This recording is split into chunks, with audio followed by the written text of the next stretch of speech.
Okay, all right. Let's shift some gears here, and let's crank on the equipment, I guess, in the Narkina, whatever it's called. Narkina 5. Narkina 5. I have no clue how to say it, so sorry. Let's jump into episode 8 of Andor. This was, again, full of Easter eggs, different things. THX 1138 is a film that George Lucas made. I think I told you this before the show. This whole prison sequence where Andor goes in and he's there in prison. That's a whole. I'd never seen the film itself. It's a film that George Lucas is really known for. He's creating before he creates Star Wars. He does that. I don't remember if he was a student at the time or what that was for. But it's a film that he made. And you kind of have this dystopian society where they're dressed the same, all like the guard uniforms, the floor, right. the whole 9 yards. It was very interesting how this episode paralleled like this prison sequence or this scene because they're almost in a different world, right? Yeah. They're so locked away from everything else that's going on. Even those prisoners are like, what's happening on the outside? Oh yeah, they have no idea. Yeah, no clue. Cut off from all other, Yeah, and super interesting. I don't want to go super deep now, but like the interesting structure, hierarchy within that, where other inmates are like, they are in charge of their units, right? And they compete against each other.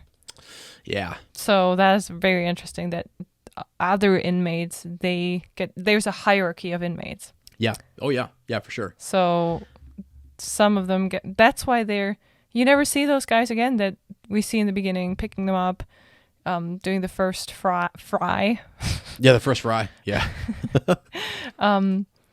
They never come back because it's all the other inmates regulating this stuff. Yeah, for sure. Setting this system is very interesting. Right.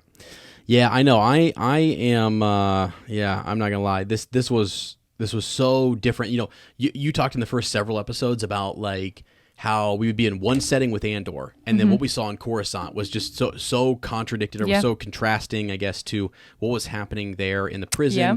Like they continued that idea of like where we're going to go here is completely different from over here. Right. And, like there's different problems, different things, different systems. A different view on the Empire and what's going on. You have the political view in Coruscant. Then you've also got the prisons and what they look like. Yep. And then you have like Imperial occupation on Ferrix. They're back there with Aunt Petunia. So it's just crazy. But yeah, no, I think that's a good point. Yeah, we did see this different dynamic with the prisoners and what's going on. Yeah. We had the guy, by the way, Andy Serkis, who is like the lead sort of, I don't know. He's the leader to their room or this division of prison labor force. Smeagol. Yeah. And then Supreme Leader Snoke, who is in the sequels of Star Wars. So he's the Supreme Leader. People were like there's all these memes like Snoke, like they because he was, again, doing the CGI and was just the voice and just did a funny voice or a different voice for Snoke. But clearly we all know who that is and we appreciate his work on that. And he ends up being in this. That's cool. Playing a different character, and so people are like, "Oh, there's Snoke. It's his early origin story." But yeah. So anyway, we really get some like. There's so many things going on here with the ISB agents. I thought, by the way, too, we're going to kind of combine. We're always looking for that one word each. I think. I think we'll each. No. This time I got it for both of us. Okay, cool. So it's just unnerving. The whole thing. As you go through here, and actually you can almost apply this to several different episodes of Andor, like there's moments where the characters themselves were unnerved. Yeah. Or a little bit. One guy he steps out onto the pad and kills himself. Yeah. You also have the clanking again back on Ferrix, and they're all like trying to figure out what's going on and why the Imperials are taking people and interrogating them. You have all of this spying going on with Mon and Luthen. It's all unnerving. Things are getting set in motion. Yeah, you can feel that everywhere. It's intense. You're on edge the whole time, and the music also puts you in that feel as well too. It's a very urgent sort of music and sequencing. Yeah, and then even just all of the. Like when they're in the prison, right? And they're cranking and they're making, by the way, we're theorizing here, they're making some stuff for the Death Star. Yeah. Probably. Who knows?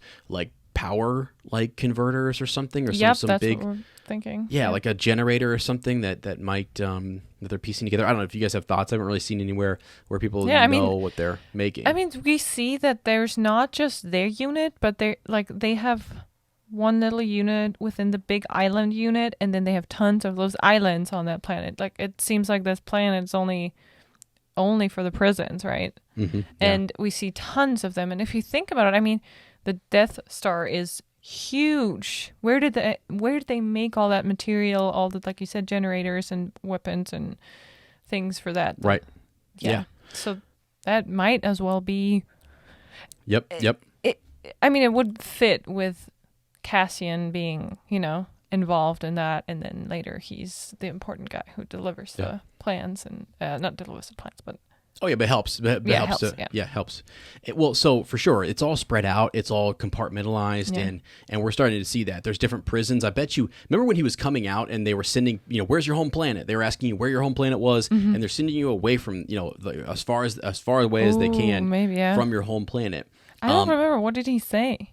He just picked a different planet. Okay. Yeah, I don't even remember the one that he picked or whatever, because we just watched it. But he picks a different planet, and depending on where you said, they sent you somewhere. Mm-hmm. So what I was thinking is that, like, this is probably all these different like labor. Everyone coming out of there seemed like they were fit for labor force. Yep. And absolutely. So they're spread. They're working on different components. Those different transports were taking you to far different regions that were all secretly working on something for the Death Star. Could be wrong, but it just seemed like that was the way of it, Mm-hmm. So I was just thinking, as we talk about that prison, there's definitely already some kind of communication going on between different inmates. We saw some sign language communication, and we see that there's so many different units, and they all. When they get ready to go to their dorms, or whatever you want to call it, they all stand there in line, and for some reason they made it all glass so they can see each other. I don't know if there's a deeper reason behind that. I mean, if you think about a prison, is it good to see the other inmates standing there, so we all have, we're all watching you? Is that type, but at the same time, there is now a way for them to communicate. Right. And we see that they totally make use of that. Using sign language to kind of communicate or whatever. Yeah, for sure. I wonder, I haven't got a chance to break it down or look into this, but I kind of wonder if there wasn't something, what was being said there. Mm-hmm. And is Cassian going to kind of pick up on that and maybe figure that out? I think that would be... the actual words in sign language they said. Yeah. Mm-hmm. Yeah, for sure. Yeah, I wonder if you could, if you speak sign language, could you make sense of it? Right. Yeah. If you can, let us know if somebody's broken that down. Like, that would be really, really cool to see. So, it's just been, that whole prison sequence is really interesting because they're in there working on something. I think you're getting a sense that, do you feel like Andor is really just, because you said, well, I wonder how long he's here for.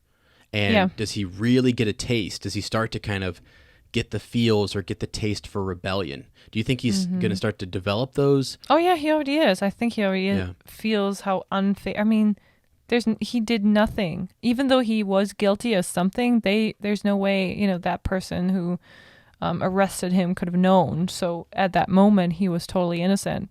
Yeah. And now he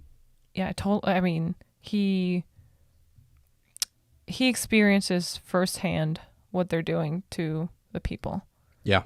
And I think that totally sparks the rebellion in him. Yeah, for sure. Now, we also were speculating, you and I, that he's probably going to break out of this prison himself. I was thinking someone was going to come help him, but I think a prison breakout or them destroying a facility like this would be a huge newsworthy thing. Yeah, I liked when you said that. That's another thing. I mean, if we think about it and he's really going to make the news again...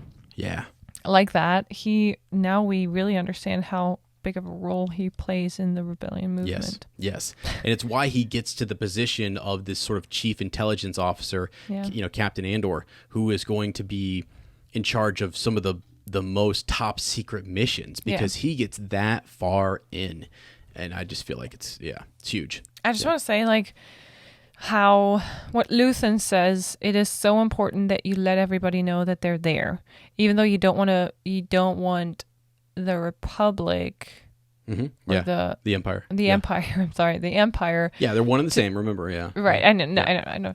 But you don't want them to know all these individuals, but you want everyone to know they're there, because I remember in Rebels when we get that moment with Ezra, who understands how important it is to let the people know the rebels are there. We're hope. There is hope. My gosh, yes.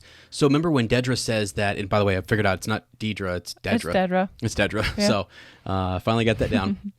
So when Dedra says that this is an announcement, they're announcing like we are in rebellion. This is a call to other rebel cells. Yeah. And we see that later in this episode when Luthen goes and sees Saul Guerrera. And he was like, "Did you do it?" And he's like, "Nah." "Did you do it?"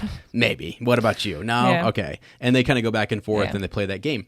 But what was interesting is you could see that Saul thought it was brilliant. Yeah. Masterpiece. Yeah. Loved it. Yeah. And it was an announcement, as Dedra said. Like it's sort of this big call, and Mon Mothma's like, we're exposed now, right? Like, what? Like this is crazy. And at some point they had to, though. Yeah, because now we see Aunt Petunia. She's fired up, wants to join those rebels. We need to. Yes, and it's so crazy that she is that close to Vel and Cinta, who are watching her, looking for her son, and how important he will be to the rebellion. But they still a lot of mistrust. And can we trust him? Are you dedicated to the cause? To what level? All those things. Like that's an interesting thing in Star Wars was smugglers and bounty hunters and things like that. Like, can you trust them? Are they, if somebody pays them more, could they turn on you? Yeah. And that's the big shift and turn in Star Wars. So they don't know where Cassian is going to fall in terms of being loyal to this rebellion or to Luthen or whatever. He's just out for money and he's gone. So yeah, interesting.